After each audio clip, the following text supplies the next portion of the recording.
Bonjour, aujourd'hui je vais vous parler du pourcentage de cacao dans le chocolat noir. Je vais vous dire quel est le meilleur pourcentage et je vais vous dire pourquoi c'est bon.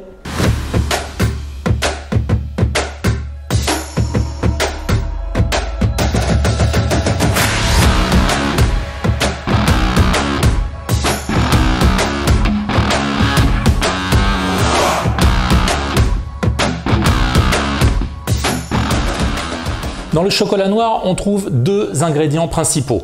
On a le cacao et le sucre. Dans le cacao, on retrouve le beurre de cacao qui est la matière grasse naturelle de la fève. Dans une fève de cacao, il y a environ 55% de beurre de cacao. Il est solide à température ambiante, il a une couleur blanche, ça fait penser un petit peu à du chocolat blanc. Et quand on le fait fondre à une trentaine de degrés, là il devient liquide et ça donne un peu comme de l'huile et une jolie couleur dorée.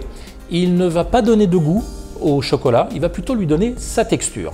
On a aussi la matière sèche du cacao qui, elle, va donner sa couleur au chocolat et surtout son goût.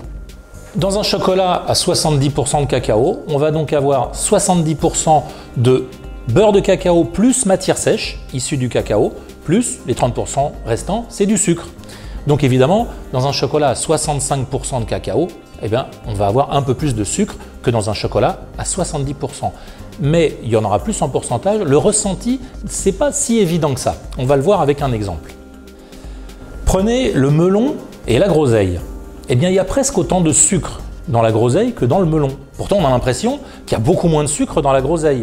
Et bien ça, c'est parce que la groseille est beaucoup plus acidulée. Donc on a envie de rajouter un peu de sucre pour ne pas être agressé par cette acidité. Alors pourquoi y a-t-il différents pourcentages de cacao dans les chocolats? À la base, c'était pour une question d'économie, parce que le sucre est moins cher que le cacao. Donc quand on recherche le prix, on va essayer de mettre moins de cacao. Mais quand on recherche la qualité, pourquoi est-ce qu'on ne met pas tous les chocolats à 70% ou 80% par exemple? Eh bien ça va dépendre du profil aromatique des fèves de cacao utilisées. Suivant la provenance, la fermentation, le travail des fèves, suivant leur puissance, leur acidité, il va falloir plus ou moins de sucre pour révéler au mieux ce profil aromatique. Mais alors, comment on va trouver le pourcentage optimum de cacao? Eh bien, c'est en le testant. On va mettre plus ou moins de sucre pour voir à quel moment il va être le plus expressif. Donc vous savez maintenant que le pourcentage de cacao n'est pas si important que ça et que c'est pas parce qu'il y a un fort pourcentage que le chocolat est meilleur. On pourrait d'ailleurs aller jusqu'à 100%, ça existe, mais ça c'est plus du chocolat, c'est de la pâte de cacao. Alors c'est intéressant, c'est amusant, il faut le goûter au moins une fois, mais il y a un côté très astringent, très fort et au niveau des arômes on a beaucoup perdu parce que c'est très fermé. Du coup à la question quel est le meilleur pourcentage? Eh bien il suffit de goûter.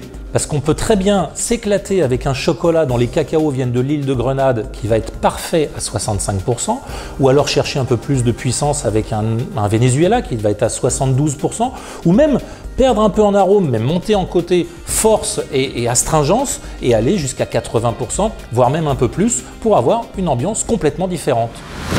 Sur ce, prenez du plaisir et surtout partagez-le, vous verrez, c'est encore meilleur.